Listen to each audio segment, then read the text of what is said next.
Thank you so much for joining us once again for Reading 100 Classics. Today we are diving deep into one of the most powerful and, let's be honest, devastating plays ever written. William Shakespeare's King Lear. Now on the surface, it's a story about the catastrophic fall of a king, but it's really about something so much bigger, the total collapse of an entire world. And to truly understand it, we're going to see how Lear's personal tragedy actually paved the way for a very, very different kind of hero to emerge. But before we get into the details, let me start by asking you a question. Just think about it for a second. If everything that defines you, your job, your status, your role in your family, if all of it was just stripped away in an instant, what would be left? Who are you, really? This isn't just some abstract philosophical question. It is the terrifying beating heart of this entire play. And this is the central cry of the whole tragedy, screamed into the void by King Lear himself. It's a question a king asks when he suddenly doesn't feel like a king anymore, but man, does it resonate with every single one of us who has ever felt lost or questioned our own place in the world. This question right here is the launch pad for our entire journey today. So let's dive in. All right, so here's our game plan. We'll start with the one foolish decision that shatters Lear's world like a mirror, then we'll follow his absolutely harrowing descent into madness. We'll see how his personal tragedy ends up consuming an entire kingdom before shifting gears to see how Lear's failure really sets the stage for a new kind of leader, Henry V.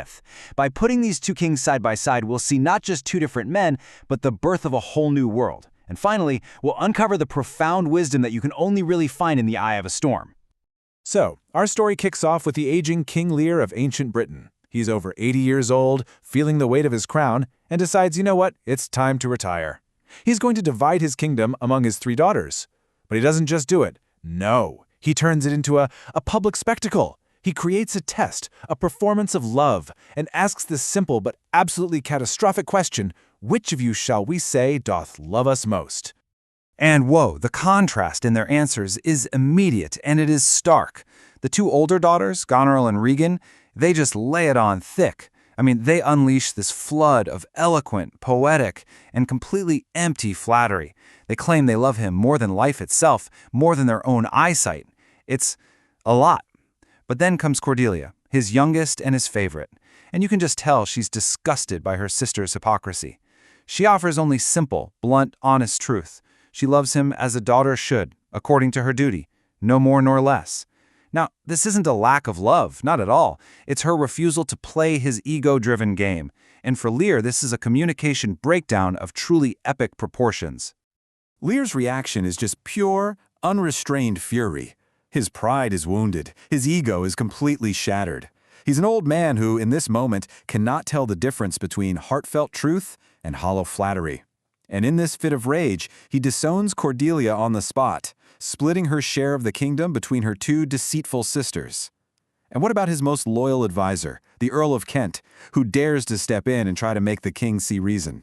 Well, he gets banished from the kingdom, threatened with death if he ever returns. Just like that, in one terrible move, Lear has thrown out both truth and loyalty, sealing his own tragic fate. The second Goneril and Regan have their inheritance, the masks come right off. What happens next is Lear's terrifyingly fast fall from a revered king to a powerless old man cast out by the very children he just made rich and powerful. His descent into madness isn't just a simple psychological breakdown. It's the direct result of their calculated, systematic cruelty. You can really see this downfall happen in 4 clear stages. First, he willingly gives up all his power. Check. Then the betrayal kicks in. His daughters stop seeing him as a father and start seeing him as just an old burden. They start chipping away at his last bit of dignity, demanding he get rid of his 100 knights, the last symbol of his royal identity.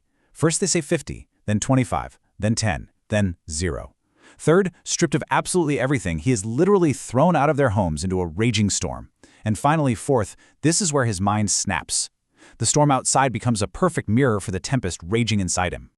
And right here, Shakespeare gives us one of the most powerful metaphors in all of literature. The storm on the heath isn't just some dramatic background weather. It is Lear's mind, brought to life. The violent winds, the lashing rain, the cracking thunder, that's all a physical manifestation of his grief, his rage, his confusion, and his overwhelming sense of betrayal. It's out here with absolutely nothing left that he starts to confront the raw, brutal nature of humanity and his own shattered identity. Now, the consequences of Lear's one terrible decision don't just stop with him. Oh no.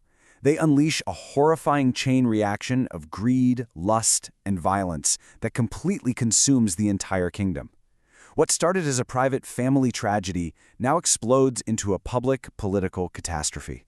The ending is just a relentless cascade of heartbreak. There's this brief, beautiful moment of hope when Cordelia returns, and she and Lear are reunited in forgiveness. But their army is defeated, and then it's just chaos. The villainous Edmund orders Cordelia's execution, Goneril poisons her sister Regan and then kills herself, Edmund is killed in a duel, the play ends with Lear walking on stage carrying his daughter's lifeless body, his heart literally breaking from a grief that is just too immense to bear. It's total devastation. That scene of complete political and family collapse really raises a huge question. So, what comes next? Shakespeare actually answers that in another play, with a king from a completely different universe, Henry V. If Lear's fall represents the brutal end of an old world, Henry's rise signals the dawn of a brand new one. See, unlike the legendary, almost mythical Lear, Henry V was a real historical king. His story isn't about decline and falling apart, it's about growth. He evolves from this wild, irresponsible prince into a focused, heroic leader who unites his country and leads them to a legendary, impossible victory at the Battle of Agincourt. This makes him a pivotal transitional figure, symbolizing the big shift away from the old personal loyalties of feudalism toward a stronger central monarchy and the very idea of a nation-state. So let's actually put them side by side.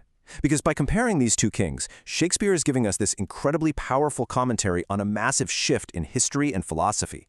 This isn't just about two different guys, it's about two completely different ways of seeing the world. I mean, look at the differences here. They're just so clear. Lear's world is a tragedy, and it's all defined by personal, family relationships. His downfall is an internal, domestic problem that just explodes outward. Henry V's world, on the other hand, is history, defined by public duty and a national purpose. His rise is a story about leadership and forging a collective identity. Lear's kingdom falls apart because of a family squabble. Henry's kingdom is built through a national victory. We are literally watching the twilight of one kind of world and the dawn of another. And yet, for all of Henry V's success and his nation-building, it's Lear's suffering that offers the deeper, more timeless wisdom. So let's go back one last time to that stormy heath to really understand what this brutal, painful tragedy ultimately teaches us about what it means to be human. So, what is the wisdom we can find in this storm? First, it's the incredible weight of our choices.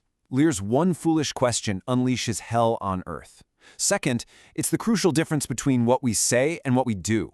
But maybe most importantly, we see this incredible paradox of suffering. It is only when Lear is stripped of his title, his power, and even his sanity that he finally begins to see the world and himself clearly. He develops empathy. He recognizes what true loyalty looks like. His tragedy forces us, the audience, to ask, what is a person actually worth when all the external stuff, the titles, the power, the wealth, is gone? And that brings us to one final big question for us to take away. Lear's storm was literal, but we all face storms in our own lives, don't we? Those moments of loss or grief or confusion where it feels like everything is just being thrown into chaos. In those moments, when the winds are howling and we feel utterly and completely lost, what do we hold on to? What is our bedrock of truth, of loyalty? That is the profound and timeless challenge that King Lear leaves with us. I'll be back with another great classic for you next time. Until then, see you again soon. Bye for now.